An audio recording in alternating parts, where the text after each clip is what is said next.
Welcome to What Our World Really Looks Like from Diversity Matters. With technology and transportation, our world is becoming more and more connected.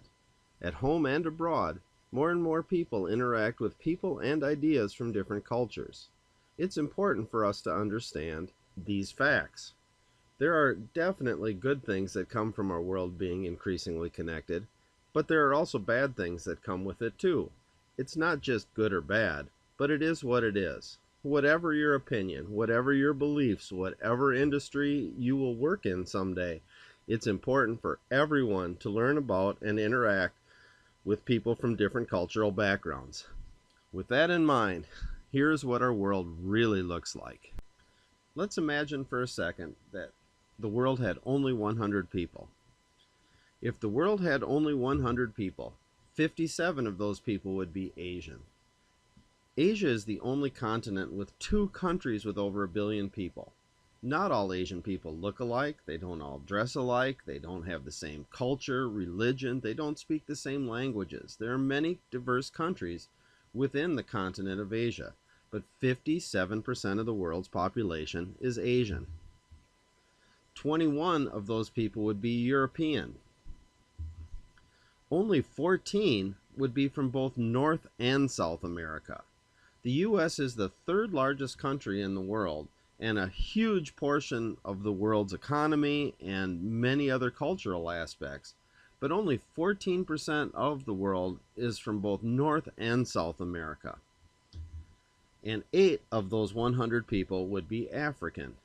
The continent of Africa is huge, much bigger than most maps make it appear to be, but 8% of the world are African. This is what the world really looks like. As we look at what the world really looks like, it's important for us to have an appreciation for all that we have in the United States. It is not to dismiss any problems that we have in the United States, but here's what the world really looks like. If the world had only 100 people, 80 of those people would live in substandard housing. That doesn't mean that you share a room with your brother or sister. It means you might not actually have a bedroom. Mosquito nets. Malaria kills many kids around the world, and it's a simple thing of having a mosquito net, screens on the window. 80% of the world lives in substandard housing. 70% of the world is illiterate. If you're getting F's in class, try this. Go home tonight and say, "Hey mom, I'm failing my class, but I'm still in the top 30% of the world's population because I can read." I don't think it's going to work for you, but give it a try. You got nothing to lose. And 50% of the world suffer from malnutrition. And as I go from school to school, I hear people all the time complaining about their school lunches. And sometimes, I'll admit, they do have a legitimate reason to complain. But 50% of the world is hungry. And it's important. There's so many things we can do to fix that. But here's what the world really looks like. And if the world had only 100 people, 70 of those people would not be white. Compared to in the United States, about 60% of the United States is white, approximately, but in the world, 70% is not white. If the world had only 100 people, 30% would be white. Now, I know you can do the math, but I just did it anyway. If the world had only 100 people, 52 of those people would be female, and only 48 would be male. Despite being a majority in most places of the world, women often suffer from political, legal, and economic and educational disadvantages. Women are far more likely than men to be the victims of physical and sexual violence too. Although without a doubt there have been major advancements in the rights of women that are evident in all regions and in most countries of the world, progress is too slow and too hard fought. And if the world had only 100 people, 6 people would possess nearly 60% of the world's wealth, statistically anyway. And the kicker, all 6 people would be from the United States of America.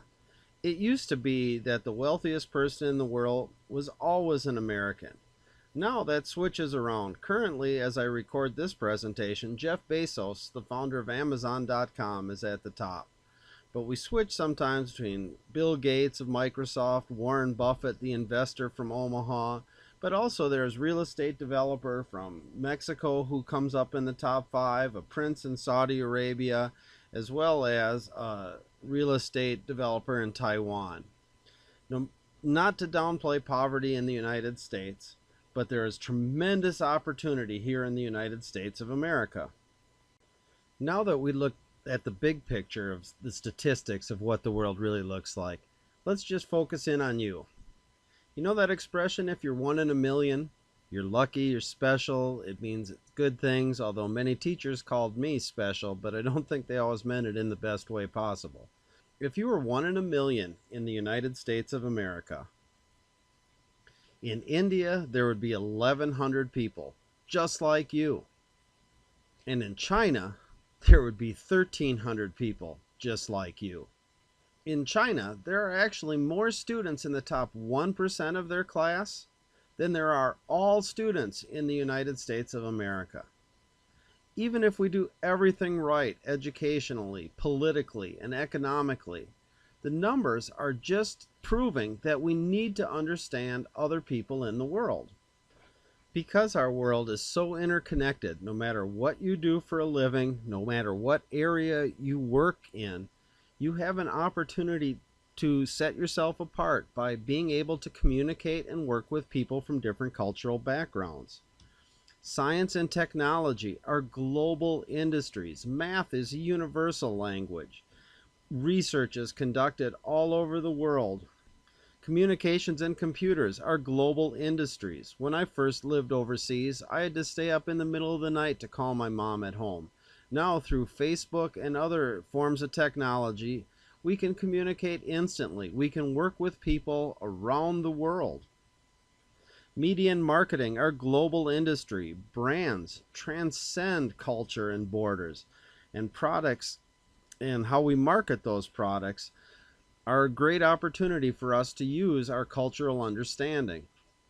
Import, export, airlines, and travel are by definition global industries, and products and services move around the world freely. Banks, business, and finance. You can say that money makes the world go round, and you could be very cynical when you say it. But business is a global industry, and all over the world there are opportunities. If we are only looking to hire people who look like us and speak our language, we are going to have less opportunity than those who are open to the global economy. Government and diplomacy are global industries. We need our leaders to understand leaders around the world, and we need leaders around the world to understand our leaders. We have to be able to communicate with people who are different than us. Hospitality is a global industry. I used to go to a Chinese buffet where a woman that worked there took so much pride in being able to greet her customers in their own language. But she said that she had customers who spoke 11 or 12 different languages on a regular basis. Simple things, hello, goodbye, please and thank you, make you more valuable than if you can't understand people from other cultures. Our world is connected. With that comes tremendous opportunities.